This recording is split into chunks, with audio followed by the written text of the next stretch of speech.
আসসালামু আলাইকুম ওরহমতুল্লাহি ওবরাকাতুহ। নাহমাদুহু ওয়া নুসাল্লি আলা রাসূলিহিল কারীম। আম্মা বা'দু ফাআউযু বিল্লাহি মিনাশ শাইতানির রাজীম। বিসমিল্লাহির রহমানির রহিম। আদম আলাইহিস সালাম তিনি হচ্ছেন আবুল বাশার, মানবমণ্ডলীর আদি পিতা। তিনি পৃথিবীর প্রথম মানুষ এবং প্রথম নবী।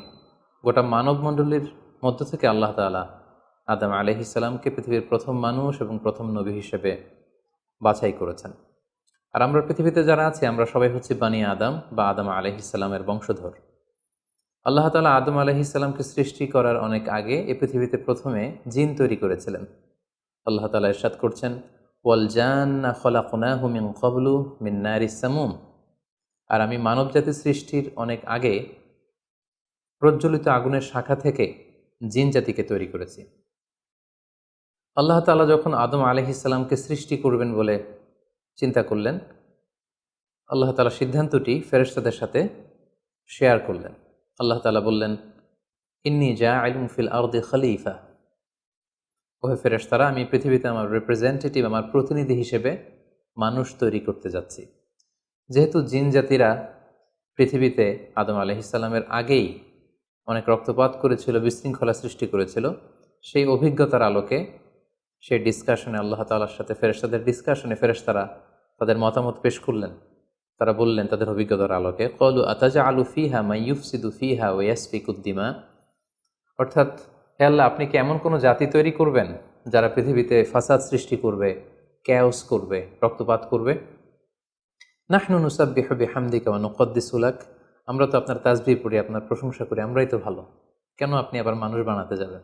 আল্লাহ তাআলা বললেন, ইন্নী আ'লামু মা লা তা'লামুন। যে হে ফেরেশতারা, আমি এমন কিছু জানি যেটা তোমরা জানো না।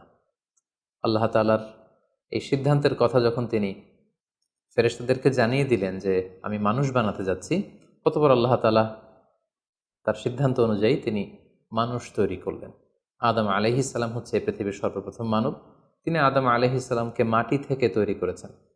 এই ভূপৃষ্ঠের যত জায়গায় যত ধরনের মাটি আছে, সব মাটিগুলোকে সেখান থেকে কিছু কিছু অংশ নিয়ে আল্লাহ তাআলা আদম আলাইহিস সালামকে তৈরি করলেন। আল্লাহ তাআলা ইরশাদ করছেন, ইন্নী খালিকুম বাশারাম মিন তিন। নিশ্চয় আমি মানবজাতিকে মাটি থেকে তৈরি করেছি। এজন্য বলা হয়ে থাকে মাটির মানুষ, বা আদম হচ্ছে মাটির তৈরি। বেসিকলি আমরা সবাই আমাদের মা এবং বাবা থেকে তৈরি হয়েছি, তাদের স্পার্ম থেকে, ওভাম থেকে। যেহেতু মানুষের এই বীর্য বা স্পার্মটি আমাদের খাবার দাবারের একটা শক্তিরস বা নির্যাস, এবং আমাদের খাবার দাবার ফলমূল এগুলো আসে বেসিকলি মাটি থেকে, সেই দিকে ইঙ্গিত করে আমাদেরকে বলা হয় যে আমরাও হচ্ছি মাটির তৈরি। আদম আলাইহিস সালামকে আল্লাহ তাআলা সরাসরি মাটি থেকে তৈরি করলেন, এবং এই সৃষ্টি প্রক্রিয়ার 3টি ধাপ ছিল। প্রথমত আল্লাহ তাআলা মাটিগুলোকে এঁটেল মাটিতে রূপ দিলেন, যেটাকে কোরআন বলেছে তিনুন লাজিব। তারপর সেই এঁটেল মাটিতে আল্লাহ তাআলা বৃষ্টি বর্ষণ করলেন, ফলে সেটা হয়ে গেল হামাইম মাসনুন, মানে কাদামাটি। এরপর কাদামাটির সে দলা দিয়ে আল্লাহ তাআলা সেখানে হিট দিলেন, প্রচণ্ড তাপ দিলেন। তাপ দিয়ে সেই মাটির দলাটিকে তিনি বানালেন সলসলিন কাল ফখর, ঠনঠনে পোড়ামাটি।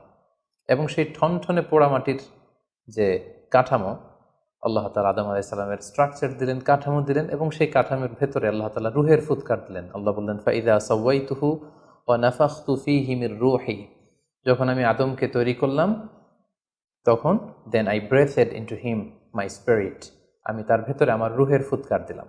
ফলে আদম আলাইহিস সালাম জীবিত মানুষ হিসেবে সর্বপ্রথম আবির্ভূত হল।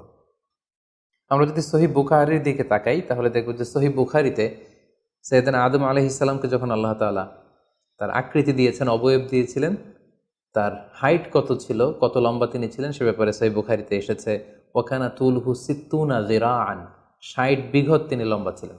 আমাদের হাতের এই কনুই থেকে আঙ্গুল পর্যন্ত এই জায়গাটিকে বলা হয় 1 বিঘত। সেই হিসেবে তিনি ছিলেন 60 বিঘত লম্বা, 60 কিউবিট।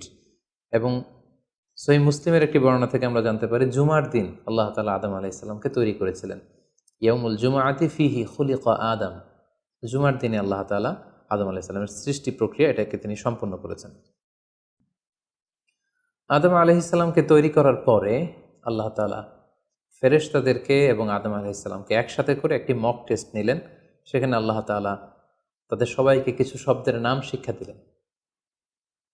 এবং আদম আলাইহিসসালামকে ফেরেশতাদের সামনে এনে ফেরেশতাদেরকে আল্লাহ তাআলা বললেন যে এগুলোর নাম যদি তোমরা আমাকে বলতে পারো তাহলে বলো। আল্লাহ তাআলা বললেন আম্বিউনি বিআসমাই হাউলাই ইন কুনতুম সাদিকিন। ফেরেশতাদেরকে প্রথমে প্রশ্ন করা হলো, বলো তো এগুলোর নাম কি? ফেরেশতারা উত্তর করতে পারলেন না।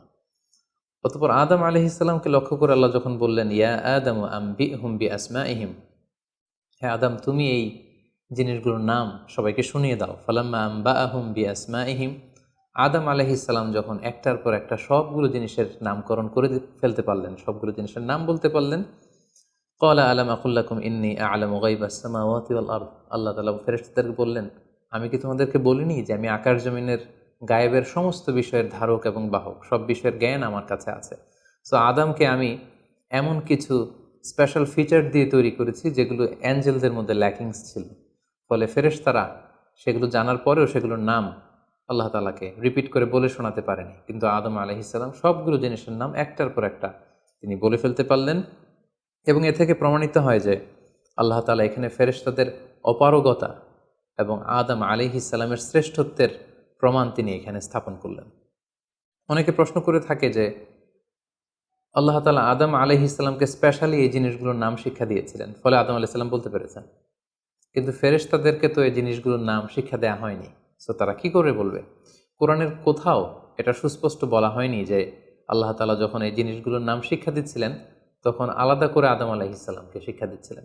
বরং এমনও হতে পারে যে শেখানোর প্রক্রিয়াটি যখন চলছিল তখন ফেরেশতা এবং আদম তারা সকলেই উপস্থিত ছিল, কিন্তু আদম আলাইহিসসালামকে আল্লাহ তাআলা এমন কিছু মানবিক বৈশিষ্ট্য স্পেশাল ফিচার দিয়ে তৈরি করেছেন যার ফলে তিনি এগুলোর উত্তর করতে পেরেছিলেন, কিন্তু ফেরেশতাদের মধ্যে ওই বিষয়গুলো না থাকার কারণে ফেরেশতারা সেগুলোর উত্তর করতে পারেনি।